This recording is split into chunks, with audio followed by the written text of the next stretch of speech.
there was contact there. He could have been sitting right on his rear bumper, and as they come down, they're already through onto the far side of the circuit. Through they go, streaming through. What a restart by Jim Cadwell to the blue and white leadership parade. From everyone.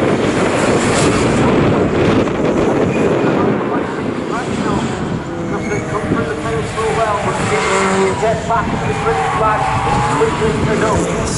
Let's wait for them to come back as well. The Falcons died again.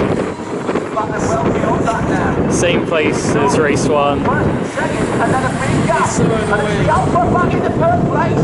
But first and second, not that far apart. As they go over the top, is there still a chance here for Sheridan? He will be kicking himself if he can get a better restart. Michael Sheridan had a real opportunity there. Like a whole other lap of the safety car. Now coming down to the last few corners, and the real battle's on for the final. It's going again. Position between the Everard Alpha and the Burrows Mini. They've changed positions a couple of times, checking flags out, and it's another double win. He's going to give us that one lap. He's coming. Goes the leader, and who's going to be third? It is the Alpha.